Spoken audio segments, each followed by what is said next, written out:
안녕하십니까. 이번 정신건강치료와 간호 역사에 대해 설명하게 될 2020-0089 김보람입니다.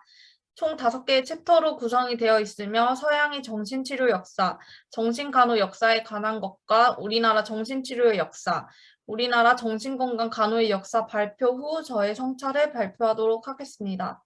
먼저 서양의 정신치료 역사입니다. 첫 번째로 원시시대는 기록은 없으나 발굴된 유적이나 두개골을 볼 때 원시시대부터 정신질환이 있었던 것으로 추측되고 있습니다.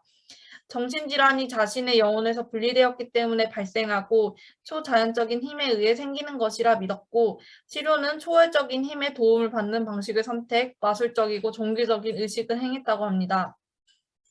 두 번째, 그리스 로마 시대의 과학과 의학의 발전은 그리스와 로마가 중심이 되었고 이집트, 인도, 중국, 로마를 중심으로 초기 문명이 시작되었습니다.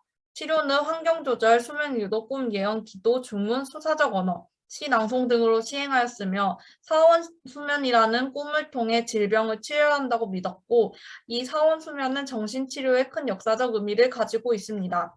히포크라테스는 정신질환의 조증, 우울증, 간증으로 구별하고 원인은 혈액, 흑담즙, 황담즙, 점액의 인격 형성을 결정지으며 4개의 체액 불균형이 원인이라 주장하고 치료는 목욕, 식이요법, 약초, 사열, 독서, 음악 등을 이용한다고 하였습니다. 또 과학적으로 정신의학에 접근, 사회가 인도주의적 태도를 갖도록 하는 데 공헌하였습니다. 플라톤은 건강은 정신과 육체가 조화해서 이루어질 때이며 인간의 몸과 마음은 분리될 수 없다고 하였고, 아리스토텔레스는 인간의 감정과 영혼의 중심기관이 심장, 지성은 뇌 및 신경계와 관계가 있음을 주장했습니다. 갈레는 그리스의 체액서를 로마에 보급하고 신경계의 해부와 생리를 연구, 뇌가 지능, 감정, 기억의 중심부라고 했습니다. 세 번째, 중세시대입니다. 중동 이슬람 국가는 정신질환이 마법이나 초월적인 결과에서 비롯된 것이 아니라고 생각, 750년경 바그다드의 역사상 최초 정신요양소를 설립하였습니다. 라지즈는 감정적 장애로 신체 장애가 발생할 수 있고 정신치료를 통해 치료할 수 있다는 합리적 이론을 제시하고 환자들에게 인도주의적 태도로 기독교권 세계에도 큰 영향을 미쳤습니다. 중세시대 서구 사회는 로마 제국의 멸망과 종교적 믿음의 번성으로 계몽사상은 쇠퇴하고 다시 정신질환이 초자연적 힘과 악령으로 인한 것으로 인식하고 악마설, 종교적 주술로 암흑시대를 다시 맞이하고 정신질환자를 마녀로 인식하여 처벌하였습니다. 영국의 13세기 런던 교회 베들레헴의 성 마리 구비너 설립, 정신질환자 일반 불황자 수용되었으나 인간적인 대우나 치료는 받지 못하였습니다. 네 번째, 르네상스 시대입니다. 르네상스 시대에는 15세기에는 과학적 인문적 주의적 사조와 자연 과학적 견해, 인간 육체에 대한 존중 사상이 퍼졌고 환자에 대한 깊은 동정으로 정신병원이 각지에 설립되었지만 정신질환자에 대한 박해가 계속되었던 모순의 시기였습니다. 파라셀수스는 인간과 정신질환에 대한 과학적 논의 시작, 귀신 때문에 생기는 것이 아닌 어떤 원인으로 인해 발생하는 질환임을 분명하게 하고, 와이어는 급진적인 과학적 사고와 마녀로 취급당하는 사람들의 정신질환자임을 명확하게 밝혔습니다. 또 치료적 관계의 중요성을 인식하고 신중한 관찰과 자애로운 태도를 강조하였습니다.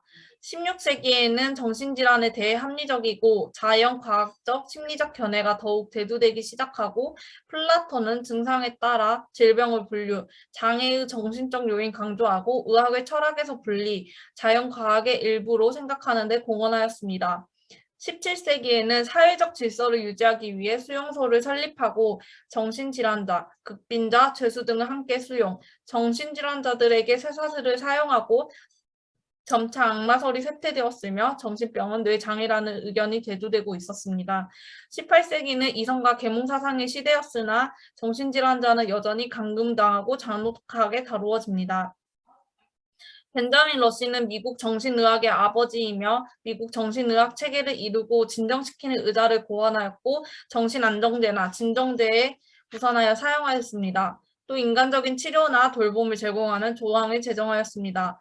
18세기 말에 계몽 철학, 프랑스 혁명으로 정치제도, 사회적 측면에 많은 변화가 일어났으며 윌리엄 듀크는 공공기관에서 정신질환자에 대한 인간적 처우의 기준을 설정하고 피넬은 사회개혁과 도덕적 치료운동의 선구자이자 정신질환자의 쇠사슬을 풀어주고 수용소를 개혁, 환자를 인도적으로 치료하고 산책, 깨끗한 환경, 작업 기회 제공, 개방 병실 제도로 발전시켰습니다. 치아루기는 환자의 감금법을 철폐하고 정신병의 분류를 시도하였으며 장 에스키롤은 발달 단계의 결정적 기간에 사춘기의 중요성을 논하고 환각과 착각을 구별하였습니다. 19세기의 과학의 발달과 함께 질병 연구의 임상적, 병리적 방법이 대부분을 이루고 또 러시아 딕스는 환자 대우가 환경 개선의 지역사회 변화를 촉구하였습니다. 20세기에 정신질환자 수가 증가하고 대형 수용소가 생겨나면서 치료는 혐오감을 일으키는 구속하는 복장, 전기충격, 인슐린 쇼크 치료, 전두엽 절제술 등을 이용하였으며 난폭한 경향 정신질환자는 다시 편견과 두려움의 대상이 되었습니다. 세부적으로 기술정신 의학에서는 에밀 크레펠린이 임상 증상의 관찰을 중요시하고 관찰을 기초로 정신질환의 원인, 증상, 경과, 예후 등을 체계적으로 기술하였으며 주요 정신질환은 조울병, 조발성 치매이며 정신질환의 원인이 기질적이라고 하였습니다. 오이겐 블로일러는 조발성 치매 환자가 정신이 분열된 상태임을 파악하고 정신분열병이라는 용어를 명명하였습니다. 역동 정신의학에서는 정신적, 내면적 과정과 대인관계, 환경으로부터의 영향 및 인격의 성숙, 불안과 방어 기전에 초점을 두며 정신분석의 주된 기반은 철학, 자연과학, 최면술, 근대 생리학으로 두었습니다. 샤르코는 최면술을 사용하고 히스테리 신경증의 심리적 병인을 밝혔고 프로이트는 자유연상과 꿈의 해석을 주로 한 정신분석법을 개발하였습니다. 아돌프 마이어는 모든 이론을 통합하는 정신생물학적 이론을 발전시켰고 알프레드 아들러는 개인 심리학파 창시하고 목적론적인 학설을 주장하고 아동이 열등감을 극복, 자기 주장을 하려는 욕구가 인격 발달에 영향을 미친다고 생각하였습니다. 카를 융은 범성론에 반대하여 분석 심리학을 창시하고 프로이트의 딸인 안나 프로이트는 아동을 대상으로 정신분석을 연구하였습니다. 심리학에서는 행동주의 학습 이론 발전이 정신치료에 크게 공헌하고 파블로프가 조건 반사를 연구, 학습 이론의 발달에 기여하며 존 왓슨과 스키너는 함께 행동의 치료를 기초에 형성하고 피아제는 인지심리학과 발달 이론도 인지치료의 기초라고 하였습니다. 생물정신의학에서는 20세기 말 생물정신의학의 발달과 과학으로서 조건을 갖추고 정신질환에 대한 새로운 치료 개발이 발전되는 시기였습니다. 1993년 사켈은 인슐린 충격요법 개발, 1935년 메두나는 메트라졸 주입, 인위적 간질 발작 유도, 조현병 환자 치료, 1936년 에가스 모니스는 일본 정신병 환자에게 뇌전두엽 절제술을 시행하였습니다. 또 1938년 우고 세릴레티와 루치오 비니는 정기경련 치료를 개발하였고 1950년대에는 정신약물학의 획기적 발달과 항정신성 약물을 개발하였습니다. 1953년 클로로프로마진이 조현병 치료에 효과가 있음이 밝혀졌고 20세기 후반 컴퓨터를 이용한 뇌파 특정 도구 개발, 뇌 영상 촬영술 발전, 정신병 환자 변화 파악을 할 수 있게 되었습니다. 사회정신의학에서 20세기에 반감을 주는 대형 수용소, 전기충격요법, 전두엽 절제술 등에 대한 대안과 비어스가 1900년대 초 정신위생운동가 미국 정신위생위원회를 설립하였고 1946년 미국이 정신보건법을 제정하고 국립정신보건법연구원을 설립하였습니다. 1952년 맥스웰 존슨은 신경증 환자들의 대인관계 장애에 대해 지적하고 개방병동 정책, 환경치료 발전이 필요하다고 강조하였습니다. 1963년 미국은 지역사회 정신보건센터 건립법 제정, 이로 인해서 폐쇄병동이 아닌 지역사회에서 환자를 치료하고 치료 공동체 및 탈원화 운동이 활발하게 일어나게 되었습니다. 두 번째로는 서양의 정신간호 역사입니다. 린다는 미국 최초의 정신간호사이며 1882년 맥링 병원의 정신간호사 훈련을 위한 학교를 처음으로 개설하였습니다. 1913년도에는 존 홉킨스 병원에서 정신간호 교육 과정을 정규 교육 과정에 처음으로 포함시켰고 1930년대 말에는 인슐린 혼수요법 및 다양한 신체적 치료의 출현과 정신간호사의 역할을 정의하고자 노력하였습니다. 제2차 세계대전 이후에는 정신간호 주요 변화와 성장기였지만 전쟁으로 인한 정신질환자가 급증하였고 숙련된 서비스를 제공할 상급 과정의 대학원 신설에도 함께 이루어졌습니다. 1950년대는 클로르프로마진 개발하여 항정신병 약물로서 사용되어지고 1952년 페플라우는 간호에서 대인관계를 발간하고 정신간호사의 기술, 활동 역할을 서술하였습니다. 1953년에 맥스웰 존스가 치료적 공동체를 발간하고 치료적 경험을 제공하였습니다.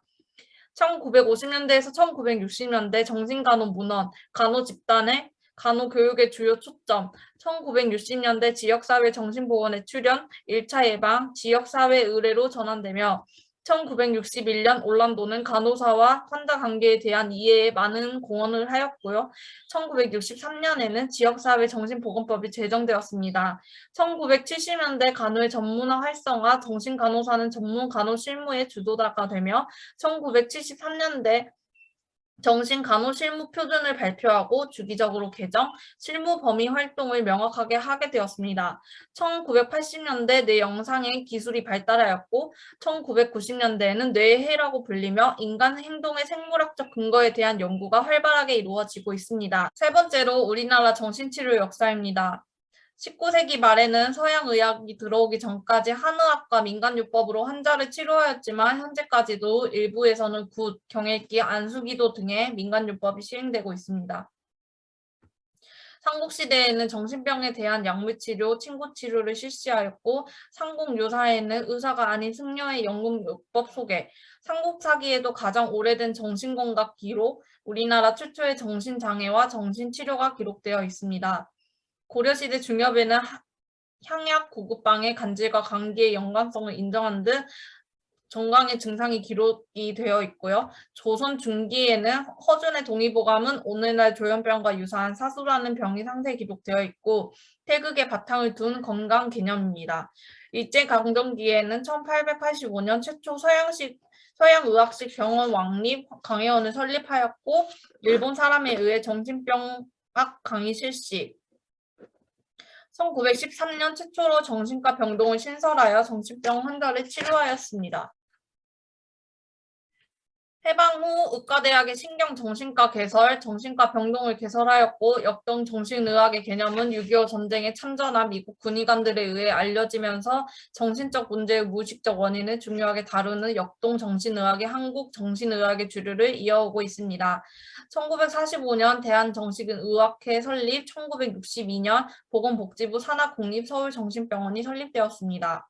1970년 이후 역동정신의학의 한계를 비판적으로 보는 시간이 확산되면서 정신생물학, 정신생화학에 관한 관심이 고조되었고 역동정신의학 일변도에서 다양성을 추구하고 1995년 12월 31일 정신보건법이 제정이 되고 97년도부터 총 19차례 개정되었습니다. 1997년 보건복지부 보건증진국 정신보건과가 신설이 되었고 2017년 보건복지부 건강정책국 정신건강정책, 건강사업이 실시되었습니다. 네 번째로 우리나라 정신건강간호의 역사입니다. 1913년 일제강점기에 총독부 의원이 정신과 병동을 신설하였고 처음으로 정신질환자를 병동에서 간호하고 환자의 안전관리와 보호 위주의 간로가 주로 시행되었으며 폐쇄병동을 치료하였고 필요시 억제제를 사용하였습니다.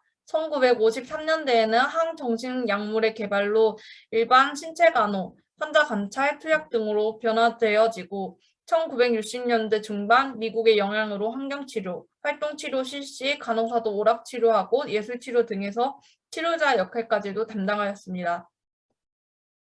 1970년대에는 1971년 정신간호학회 창립, 학회 활동 시작하였으며 1972년 정규 간호교육과정, 정신간호학 최초 포함되었으며 1973년도에는 의료법 제56조 분야별 간호사에 포함되었습니다. 1990년대 보건사회부의 전문 간호사 과정 등에 관한 고시에서 이론 200시간, 실습 1000시간의 1년 과정으로 1992년대부터 1997년대까지 용인정신병원과 이화여자대학교 의과 부속 동대문병원에서 교육이 이루어졌으며 1992년 정신간호학회지를 발간하였습니다. 1995년 한국정신보건전문간호사회가 창립되었습니다. 2000년대에는 전남대학교 간호대학 정신간호학 교실이 설치되었으며 2003년 의료법에 전문간호사 제도에 정신전문간호사가 포함되었습니다. 마지막으로 저의 성찰에 대해서 발표하도록 하겠습니다. 사실 보고서를 작성하기 전까지만 해도 정신간호학에 대한 내용이 전혀 감에 잡히지도 않아서 그냥 정신질환에 대해서만 배우는 건가라고 생각을 했었는데 보고서를 작성하고 나서 수업을 듣게 되면 생각보다 정신간호가 우리 삶에 꽤 오래전부터 역사가 보고되어지고 있다는 사실을 알게 되었습니다. 그 중에서도 아주 오래전 원시시대에도 정신질환이 있는 것을 두개골로 확인해서 알 수 있었다는 사실, 중세시대의 정신질환자들을 환자로 생각하지 않고 마녀로 몰아가 화형을 시켰다는 것도 새롭게 알게 된 부분이었습니다. 또 내용을 조사하면서 들었던 생각은 정말 많은 이론가들과 학자들에 대한 내용이 있었는데 지금 시대가 검사나 치료 부분에서 발전되어 정신질환이 있는 환자들이 치료를 받기 쉬웠던 배경이 이렇게 많은 이론가들과 학자들의 여러 가지 이론과 가설을 통해서 지금의 시대의 정신과적 문제를 치료하고 해결해 나갈 수 있는 과정이 아니었나 생각해 보았습니다. 이렇게 많은 사람들의 노력을 통해서 지금까지 발전해왔던 것인데 단순하게 정신건강 간호학이 정신질환에 관해서만 배우는 것이라고 생각했던 저의 아니라는 생각이 누군가에게는 희생을 헛되게 만들었을 수도 있다고 생각하게 되었습니다. 이상으로 발표를 마치도록 하겠습니다. 감사합니다.